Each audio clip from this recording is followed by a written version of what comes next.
This is what you see if you get out of your car to come and visit our garden on Saturday or Sunday of this weekend. There's the entranceway. The boat won't be sitting there. We're going to park the boat somewhere else. Unfortunately, it's quite sunny, which, not unfortunately, it's a great thing, but it might be a bit glary. So I'll do my best to get some good photos for you and make this video make sense. Coming up here, we have Shasta daisies just here at the edge, not flowering yet, but looking pretty good, can be nice. Foxgloves. A new tree, I'm not sure what it is actually. Aquilegia, Grandma's Bonnet. And over in the corner here we have Clematis. Those flowers have been really beautiful, but they're starting to go off, but I'm sure there'll be more to come, or there's a really great one down the bottom there. Roses in full bud. This particular one is a pale pink, it's really beautiful. Down here we have a lovely, lovely, lovely pink one. Further along here we've got dinosaur eggs hanging, twinkling in the sunlight. More Clematis. More Aquilegia. Working our way along this way to the boat. A pot plant hanging in a tree, because we can. And the snowball tree, which looks absolutely cracking at the moment. Working our way round.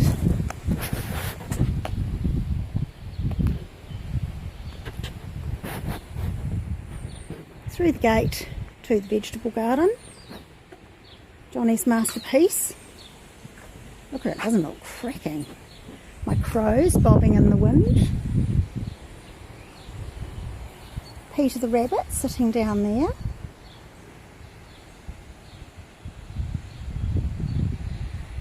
Past the grapefruit tree, past the broccoli and the beans, past the lemons.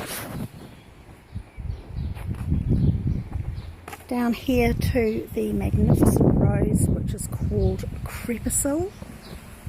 It's the most beautiful thing, it just flowers and flowers and flowers forever.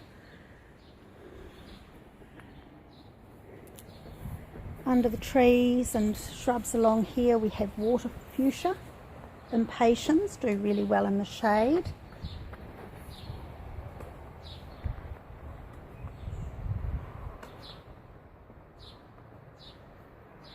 Past the wood stacked up along the side of the house.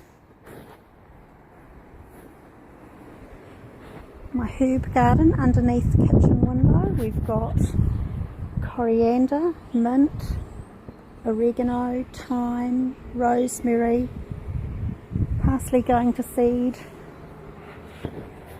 And over on this side we have flowers. Gorgeous rose, this one very, very fragrant. This little dark patch, I've got a little rose here called Starry Eyes. Isn't it a cracker? Chinese jasmine here about to burst into life. And across the archway we've got a rose and a heliotrope. John's wood pile. Coming past the shed, we come down to the rose area. There's plenty of colour in these borders at the moment, which is great. Bit of art. John built me the obelisk, which is covered in blue sweet peas. But down here we have roses, roses, roses, and a few more roses. Over on this side we've got Cerinthe, the blue shrimp plant, which is gorgeous. A little rhododendron, which I can't remember what it's called. Delphiniums. The maple tree above our heads, which has grown almost into a archway with the magnolia. Coming through the dark patch, I'll turn the camera for you to see the crabapple tree, which is just about opened fully. I'll come back this way so that you can see my Christmas decorations, which I've hung in this tree, which is finished flowering. I'll come back round this side for you to see the beautiful roses outside our bedroom window. The yellow is called Graham Thomas, and it's an absolutely beautiful beautiful thing. And that peachy coloured one is new, and I can't remember what it's called either. I'm a bit worried about this, can't remember, carry on. More sweet peas. The fountain bubbling.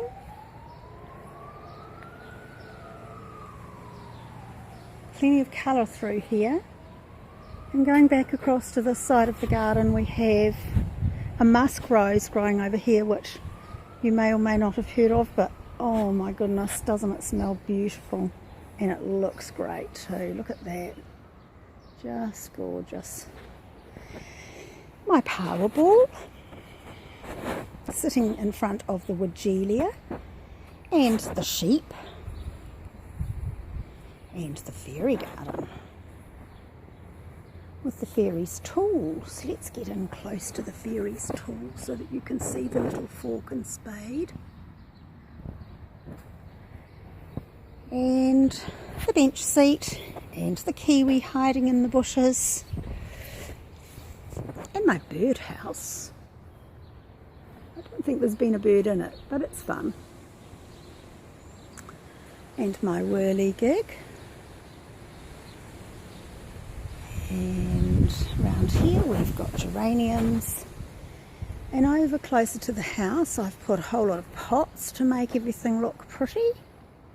The table and chairs will be out properly. It's going to rain again tonight, so they're still under cover. But the pots are looking great. And round this side I have my teapot and the cup. And I note with interest that the cup is full of water because we've had a great deal of rain. All through here things are flowering nicely. Plenty of colour. My idea of gardening is to have the garden so full that you can't even see the weeds. And I think I've achieved it this year.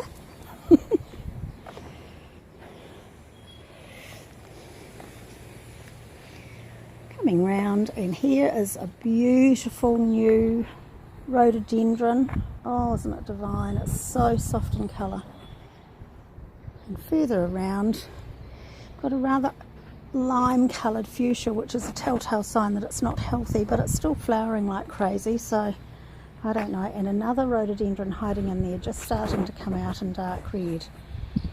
And you're at the front door and the garage. And back to the pom-pom tree, because you might not have seen this beautiful piece of art that I stuck in the garden a few weeks ago. Look at her looking out at the world. Isn't she fab? And I'll tuck behind the boat because the boat's not going to be there next weekend. And behind the boat we have geraniums and all sorts of other pretty things. Nice roses, and this is another beautiful rose. It's been here for the 12 years that we've been here. It's an absolutely stunning one. Anyway, that's my tour of the garden. I hope you've enjoyed it. If you can't be with us next weekend, that's a shame. Maybe in January 18. Bye now.